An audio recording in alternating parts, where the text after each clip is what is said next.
तो चलिए बच्चों अपन स्टार्ट करते हैं next topic, induced EMF in a conductor moving in a uniform magnetic field. जब कोई कंडक्टर किसी मैग्नेटिक फील्ड में इंटर कर रहा है और मान लीजिए मैग्नेटिक फील्ड के परपेंडिकुलर इंटर कर रहा है, तो उस कंडीशन में उसमें कितना ईएमएफ प्रोड्यूस होगा ये हमको फाइंड करना चाहिए। तो मान लीजिए फॉर एग्जांपल यहाँ पर यह मैग्नेटिक फील्ड है, डेफिनेटली ये मैग्नेटिक फील्ड यदि मैं बना रहा हूँ, क्रॉस बना रहा हूँ, इसका मतलब आप लोग समझ रहे हैं कि जो मैग्नेटिक फील्ड है वो कैसी है, इनवर्ट्स। मतलब जो मैग्नेटिक लाइंस ऑफ फोर्स है वो कैसी आ रही है, towards board, right.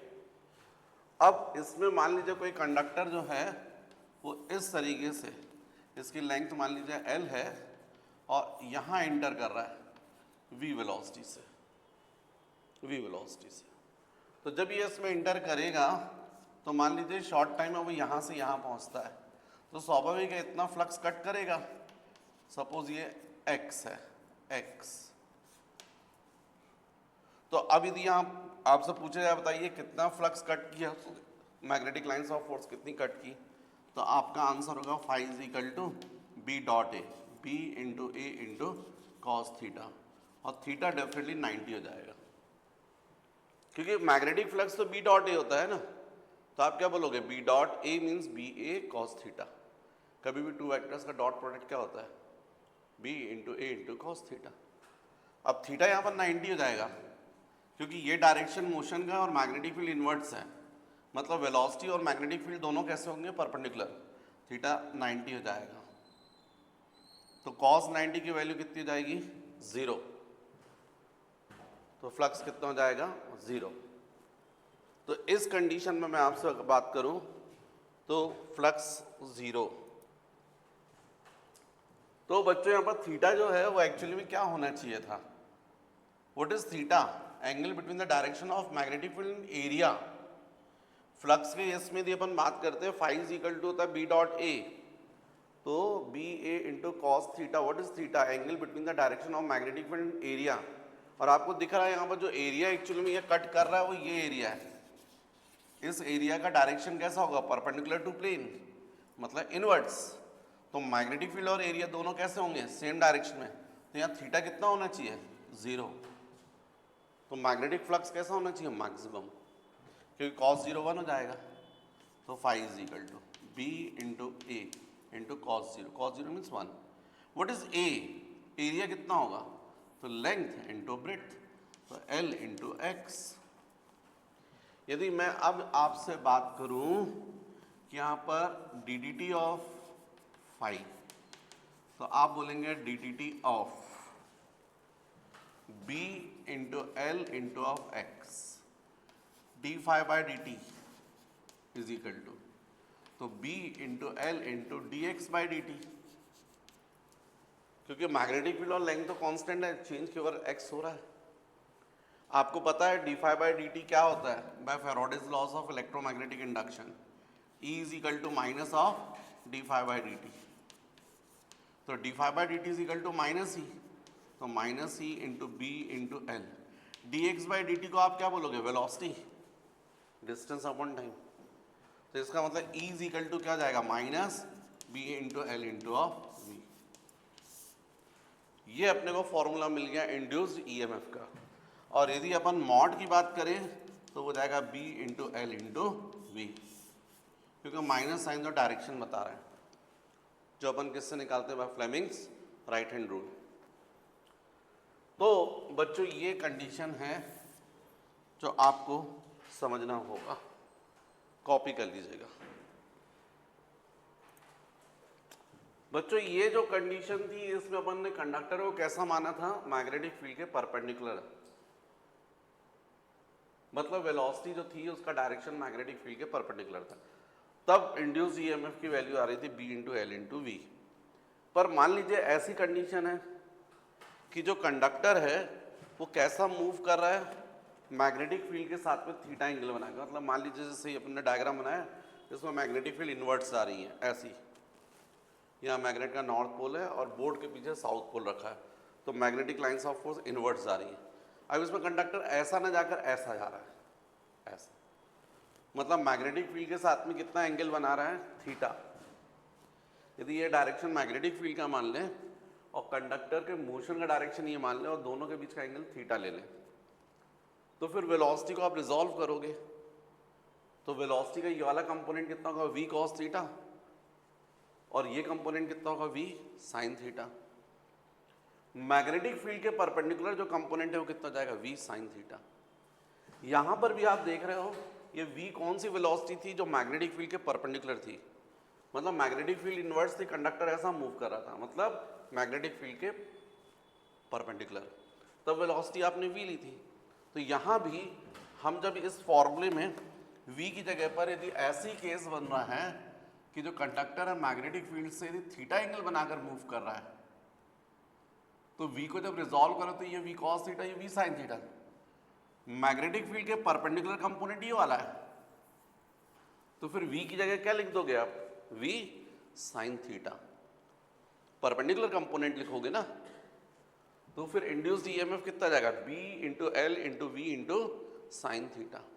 What is theta, angle between the direction of magnetic field and motion of conductor. जो कंडक्टर की वेलोसिटी का डायरेक्शन और मैग्नेटिक फील्ड उनके बीच का एंगल। इसका मतलब थीटा यदि जीरो हो तो थीटा जीरो का मतलब है कि कंडक्टर कैसा मूव कर रहा है, मैग्नेटिक फील्ड के डायरेक्शन में, ऐसा अंदर। यदि ऐसा मैग्नेटिक फील्ड है तो इसी डायरेक्शन में, तो इसके डायरेक्शन में मूव करेगा तो फ्लक्स नहीं कट करेगा, magnetic lines of force cut ही नहीं करेगा, उन्हीं के डायरेक्शन में मूव कर रहा है। तो इस कंडीशन में इंड्यूस्ड ईएमएफ की वैल्यू कितनी होगी, जीरो। लेकिन जब मैग्नेटिक फ्लक्स ऐसा जा रहा है, मैग्नेटिक फील्ड ऐसी आ रही है, magnetic lines of force inverts है, और जब ये कंडक्टर ऐसा जा रहा है तब ये फ्लक्स कट करेगा। मतलब जब थीटा की वैल्यू 90 होगी, साइन 91 हो जाएगा, तो इंड्यूस्ड ईएमएफ कैसा होगा, मैक्सिमम होगा। राइट, कॉपी कर लीजिएगा। तो बच्चों next topic self induction. What is self induction, induced current और induced EMF produced in the coil due to change in its own magnetic flux is called self induction। मतलब यदि किसी coil में हम लोग करंट यदि पास करते हैं, मान लीजिए ये सपोज कॉइल है, अब इस कॉइल में यदि मान लीजिए इस तरीके से कि आपने सर्किट कनेक्ट किया हुआ, सोलेनाइड है, मान लीजिए कॉइल है, बैटरी से कनेक्ट किया सेल से, प्लस माइनस और स्विच, और इस प्लग की को जैसे प्रेस करोगे तो आपको मालूम है इस सेल से करंट जाएगा ऐसा। हालांकि मैं बहुत स्लो समझा रहा हूँ, लेकिन यही प्रोसेस बहुत फास्ट होगी। तो करंट सबसे पहले फर्स्ट लूप में से होकर जाएगा, फिर नेक्स्ट लूप में से जाएगा, फिर नेक्स्ट लूप में से जाएगा, इस तरीके से करंट पूरी कॉइल से पास होता हुआ फाइनली ऐसा बैक आएगा। तो जैसे ही इस फर्स्ट लूप में से जाएगा तो उसके कारण हमको मालूम है क्या, मैग्नेटिक फील्ड डेवलप होगी, मैग्नेटिक फ्लक्स जनरेट होंगे, magnetic lines of force generate होंगी, जो पूरी कॉइल से आकर लिंक होंगी। समझने के लिए मान लीजिए फॉर एग्जांपल कितनी डेवलप हो रही है यहाँ पर 10। जैसे ही करंट आगे प्रोग्रेस करेगा अगले लूप में से पास होगा, तो यहाँ भी मैग्नेटिक फील्ड जनरेट होगी, मैग्नेटिक फ्लक्स जनरेट होगा, मान लीजिए 10 और जनरेट हो गया। तो पहले 10 था, अब 10 और हो गया, 20 हो गया, फिर और आगे 10 हो गया, फिर आगे और 10 हो गया, फिर और आगे 10 और आगे 10। कंटिन्यूअस मैग्नेटिक फ्लक्स में क्या हो रहा है, चेंज। और जब तक मैग्नेटिक फ्लक्स में चेंज होता है तब तक उसमें क्या प्रोड्यूस होता है, इंड्यूस्ड ईएमएफ और इंड्यूस्ड करंट। इसी फिनोमेना को अपन बोलते हैं सेल्फ इंडक्शन। मतलब किसी भी कॉइल में इंड्यूस्ड ईएमएफ का जनरेट होना या इंड्यूस्ड करंट का जनरेट होना किसकी वजह से, खुद के मैग्नेटिक फ्लक्स में चेंज होने की वजह से। इसको अपन बोलते हैं सेल्फ इंडक्शन। तो इंड्यूस्ड करंट और induced EMF produced in the coil due to change in its own magnetic flux is called induced EMF, induced self induction is called self induction. तो इसमें आप एक चीज समझ रहे हैं कि इंड्यूस ईएमएफ या इंड्यूस करंट का डायरेक्शन कैसा होगा, डेफिनेटली जो ओरिजिनल करंट है उसके अपोजिट होगा, क्योंकि ये उस रीजन का अपोज करेगा जिसके कारण ये प्रोड्यूस हो रहा है। तो रीजन क्या है, कॉइल में से करंट का जाना, करंट इस तरफ जा रहा है तो इंड्यूस ईएमएफ का डायरेक्शन अपोजिट होगा, आई डैश। इसी को हम लोग बोलते हैं बच्चों सेल्फ इंडक्शन। इंड्यूस्ड ईएमएफ और induced current produced in the coil due to change in its own magnetic flux.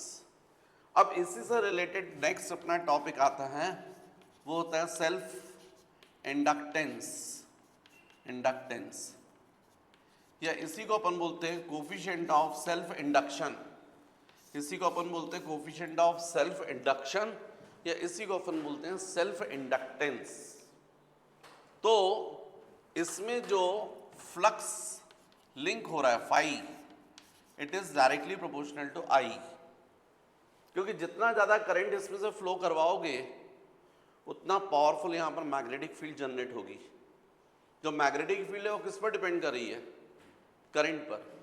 जैसे सोलेनाइड है, इसके अंदर जो मैग्नेटिक फील्ड जनरेट होती है उसका फॉर्मूला क्या होता है, mu not into N into I. तो B is directly proportional to I होता है। और हमको मान लो फाई इज इक्वल टू क्या होता है, बी इंटू ए। जब बी डायरेक्टली प्रोपोर्शनल है आई के तो फाई भी डायरेक्टली प्रोपोर्शनल होगा आई के, तो phi is directly proportional to I. तो जब हम फाई को इक्वल करते हैं तो होता है एल इंटू आई,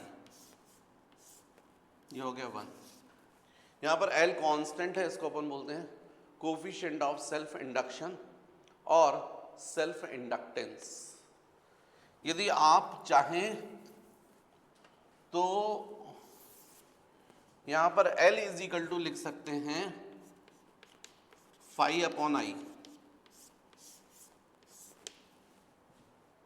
अब इसमें आई की वैल्यू यदि 1 एम्पियर कर दें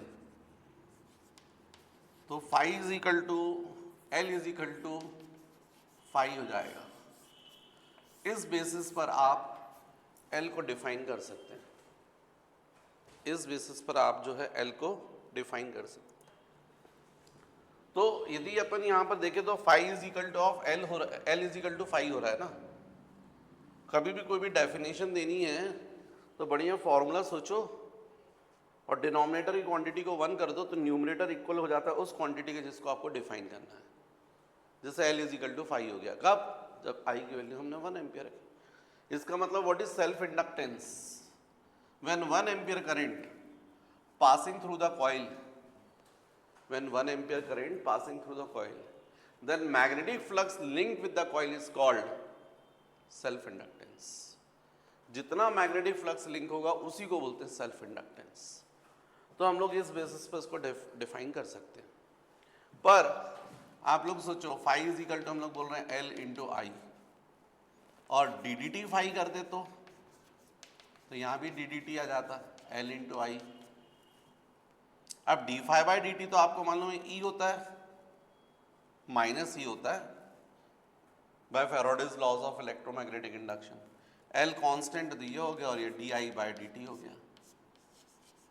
ई ये माइनस हालांकि डायरेक्शन बताता तो E is equal to minus L into D I by D T, या फिर एल इज इक्वल टू तो E upon D I by D T, cross multiply कर दोगे तो माइनस में आपको बता ही रहा हूं, डायरेक्शन बता रहा है। तो if D I by D T is equal to 1 ampere per second, denominator को 1 कर दो तो L is equal to of E. तो इस बेसिस पर भी डिफाइन कर सकते हो आप। What is di by dt? Rate of change of current. यहां पर मान लीजिए आप रियोस्टेट लगा देते, आप रियोस्टेट आप लोग समझते हैं वेरिएबल रेजिस्टेंस। रेजिस्टेंस को यदि चेंज करते तो करंट चेंज हो जाएगा, रेजिस्टेंस को यदि कम कर दोगे तो करंट की वैल्यू बढ़ जाएगी, और रेजिस्टेंस की वैल्यू ज़्यादा कर दोगे तो करंट की वैल्यू कम हो जाएगी। तो वेरिएबल रेजिस्टेंस है, रियोस्टेट बोलते हैं। यदि उसकी हेल्प ले लें और करंट को चेंज करें, कैसा करंट चेंज करें, 1 एम्पियर पर सेकेंड के रेट से, when the rate of change of current through the coil is 1 ampere per second, then induced EMF in the coil is called self inductance. यदि coil में जो current है वो हम लोग कैसा चेंज कर रहे हैं, 1 एम्पियर पर सेकेंड, तो करंट के चेंज होने से मैग्नेटिक फ्लक्स में चेंज होगा और इसलिए ईएमएफ प्रोड्यूस होगा, इंड्यूस्ड ईएमएफ प्रोड्यूस होगा, और वही इंड्यूस्ड ईएमएफ को हम लोग क्या बोलेंगे, सेल्फ इंडक्टेंस. तो when the rate of change of current through the coil is 1 ampere per second, then induced EMF in the coil is called self inductance. तो इसके बेसिस पर भी हम लोग डिफाइन कर सकते हैं. फिर नेक्स्ट यदि अपन बात करें तो हम लोग इसका डायमेंशनल फॉर्मूला निकाल सकते हैं. Dimensional formula of L, self inductance का डायमेंशनल फॉर्मूला. तो दोनों तरीके से निकाल सकते हो आप. इस फॉर्मूले से भी निकाल सकते हो L is equal to 5/I के बेसिस पर, या इसके बेसिस पर भी निकाल सकते हो. ये दोनों ही फॉर्मूले यूज होते हैं. मतलब याद करने के लिए बच्चे 5 इज इक्वल टू LI को याद करते हैं, फिर इसको, क्योंकि न्यूमेरिकल्स करते हैं तो यही फॉर्मूले यूज होते हैं. तो आप देखें, आपका L is equal to self inductance is equal to 5/I. यदि इसकी हेल्प ले लें तो L इज इक्वल टू 5 आपको पता है मैग्नेटिक फ्लक्स है, B इंटू ए होता है, B into of E into of cos theta होता, तो कॉस थीटा की तो न्यूमेरिकल वैल्यू होगी, उसको तो आप एबिलिटी के फॉर्म में नहीं बता सकते. अपॉन I मतलब करंट, तो करंट को एम्पियर में लेते हैं, अभी फिलहाल I लिख रहे हैं नीचे. फिर ये हो जाएगा B magnetic field. Magnetic field जो है उसका आपने डायमेंशनल फॉर्मूला बताया था फोर्स अपॉन पोल स्ट्रेंथ के बेसिस पर, B is equal to F upon small m. तो ये F अपॉन स्मॉल m, और एरिया के लिए आपको पता है L स्क्वायर और करंट एम्पियर A. तो इसका F का क्या हो जाएगा, ML T-2 upon pole strength का क्या था, एम्पियर इंटू मीटर, तो A into L into of L square upon A. ये L क्या हो गया, कैंसिल.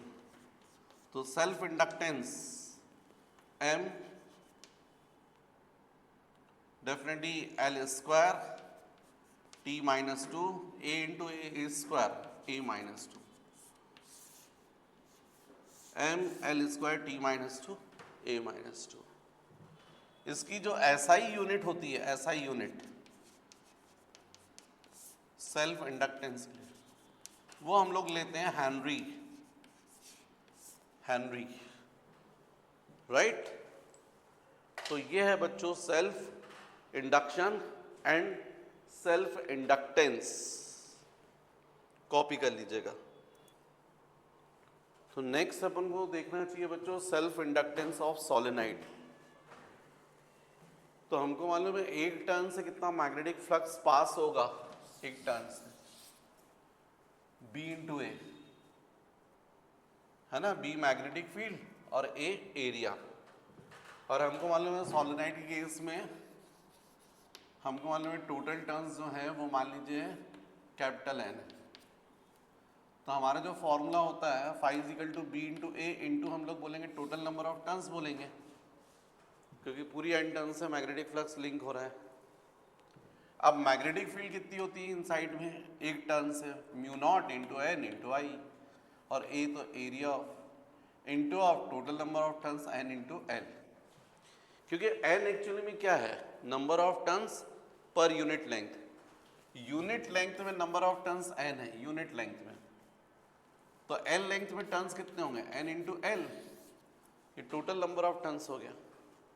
तो हमारा B का formula μ0 into N into I होता है, N number of turns per unit length, A area of solenoid, और टोटल नंबर ऑफ टर्न्स जाएगा N इंटू L. तो इस तरीके से मैग्नेटिक फ्लक्स जो लिंक हो रहा है पूरे सोलेनोइड से, वो हो जाएगा μ0 into N square into L into I into A. वैसे हम लोग फाई जानते हैं, L इंटू I होता है, तो बाय 1 and 2 L into I is equal to mu zero n square into L into I into of A. तो ये आई क्या हो गया, कैंसिल। तो L इज इक्वल टू हो जाएगा mu zero into N square into L into of A. ये formula होगा सेल्फ इंडक्टेंस ऑफ सोलेनाइड। तो इस फॉर्मूले में आप ध्यान दें, what is small N, number of turns per unit length, जो कि आप लोगों को पता है n इज इक्वल टू क्या होना चाहिए, capital N upon L, total number of turns upon total length. L length में कितने टर्न्स हैं, टोटल n, यूनिट लेंथ में n अपॉन L, जिसको हम लोग स्मॉल n से डिनोट कर दें। तो small n is equal to capital N upon L। यदि हम लोग चाहें तो यहाँ पर ऐसा भी लिख सकते हैं, mu zero into N upon L square into L into of A. तो आपको क्लियर दिख रहा है, N square upon L square आ जाएगा, एक एल कैंसिल हो जाएगा, तो हो जाएगा mu zero into N square into A upon L. दोनों में फ़र्क है, ये टोटल नंबर ऑफ टर्न्स है और ये number of turns per unit length है। तो ये आपके फॉर्मूले होते हैं सेल्फ इंडक्टेंस ऑफ सोलेनाइड के केस में, कॉपी कर लीजिएगा।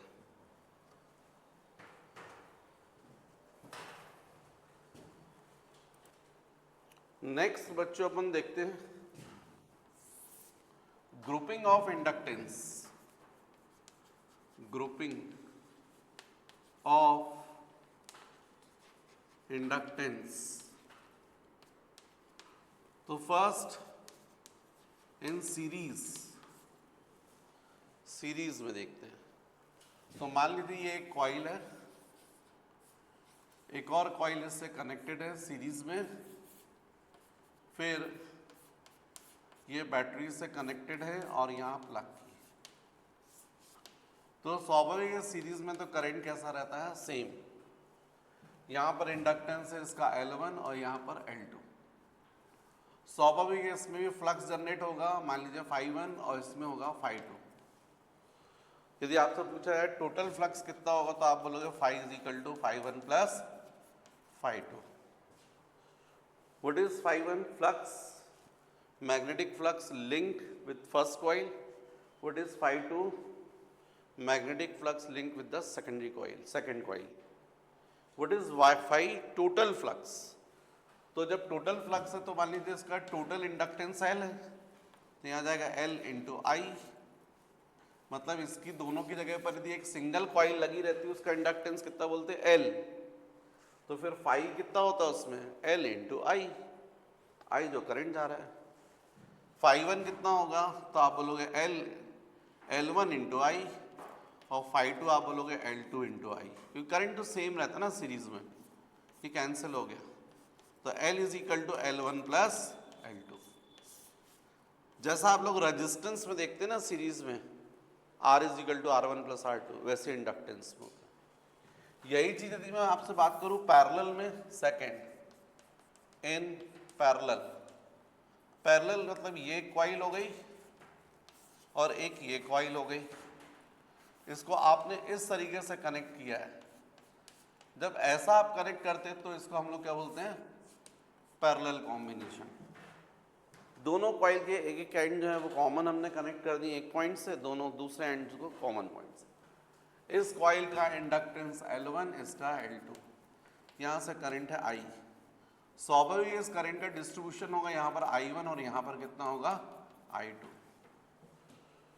तो अब इस केस में I इज इक्वल टू आप बोलोगे I1 प्लस I2। इन दोनों की जगह यदि एक सिंगल कॉइल होती और उस पर ईएमएफ यदि E होता तो आप E इज इक्वल टू क्या बोलते, L into D I by D T. अभी मैंने थोड़ी देर पहले आपको बताया था E इज इक्वल टू क्या होता है, L into D I by D t. मतलब L इज इक्वल टू क्या हुआ, या इसी को हम लोग डिफ्रेंशिएट कर दें तो ऐसा हो जाएगा D D T of I, ये हो जाएगा D D T of I1 और ये हो जाएगा D D T of I2, ऐसा हो जाएगा। अब D I by D T की जगह आप क्या लिख सकते हो, E by L, cross multiply करोगे तो क्या लिख सकते हो, E by L, E by L.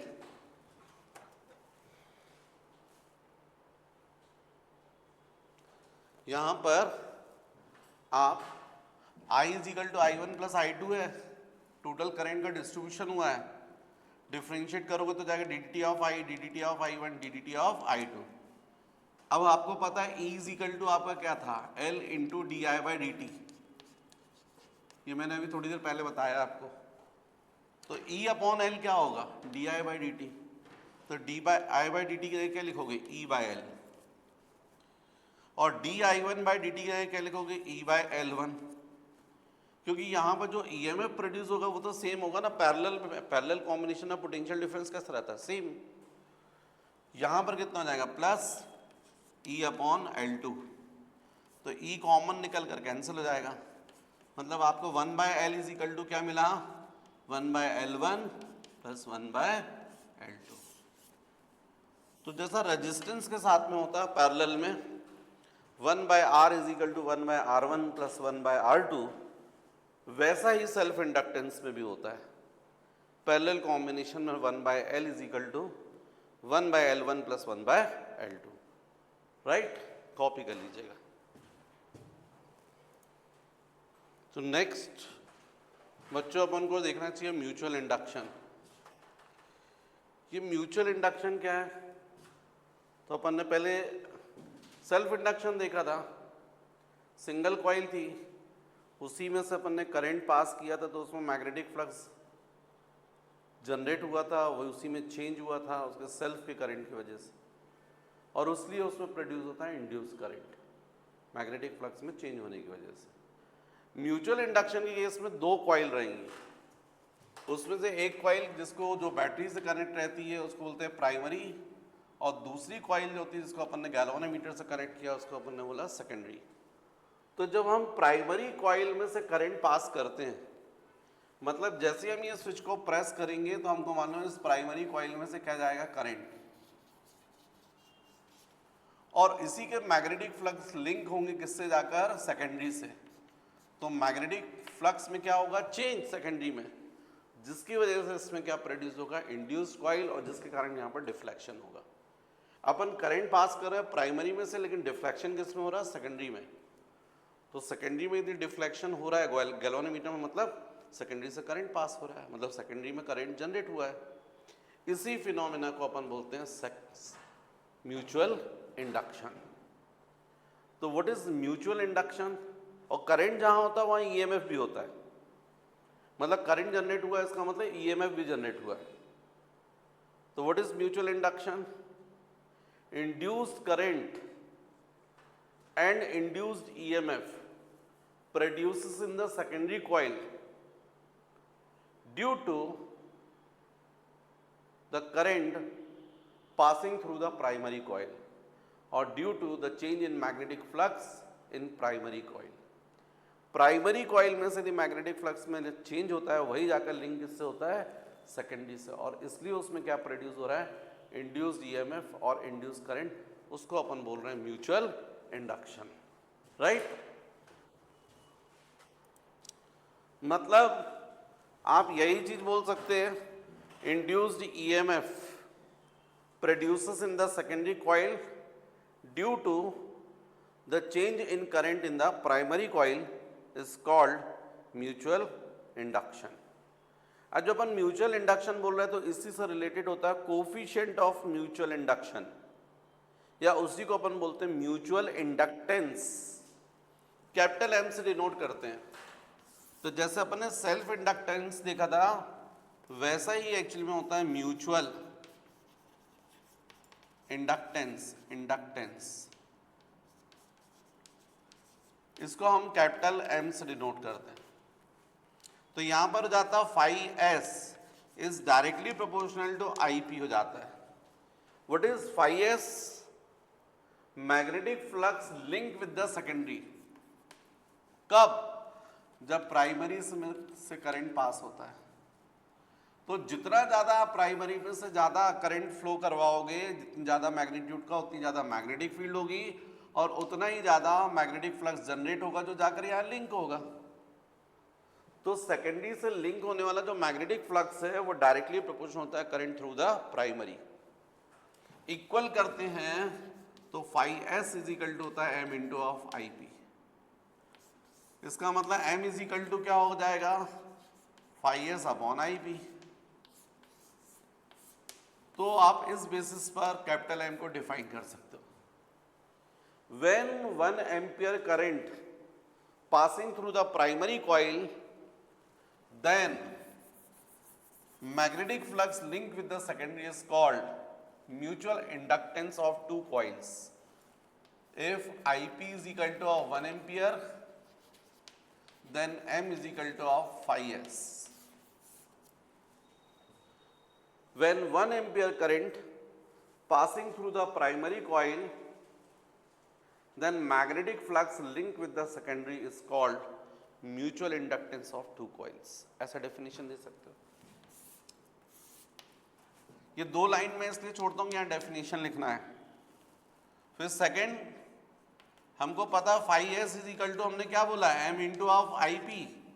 तो यदि हम डी डी टी कर दें फाई एस, तो यहाँ भी डी डी टी करना पड़ेगा। एम कॉन्स्टेंट है, कॉमन हो जाएगा, ये जाएगा D I P upon D T.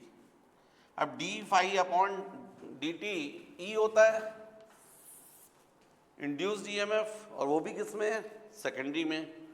तो ये जाएगा ई एस, लेकिन minus M into of D I P upon D t. मतलब E S is equal to minus M into of D I P upon D t. केवल magnitude की बात करोगे तो माइनस साइन हट जाएगा। इसका मतलब m इज इक्वल टू क्या हो जाएगा, E S upon D I P upon D T. तो if D I P upon D T is equal to 1 ampere per second, then m is equal to of v। तो आप इसके basis पे define कर सकते हो। If the rate of change of current through the primary coil is 1 ampere per second, then then induced EMF in the secondary coil is called mutual inductance of two coil. Primary में से कितना current आपको पास करवाना है, 1 ampere per second. तो secondary में जितना भी, मान लीजिए 3 वोल्ट EMF प्रोड्यूस हुआ था, उसी को हम लोग बोलेंगे इन दोनों कॉइल का म्यूचुअल इंडक्टेंस।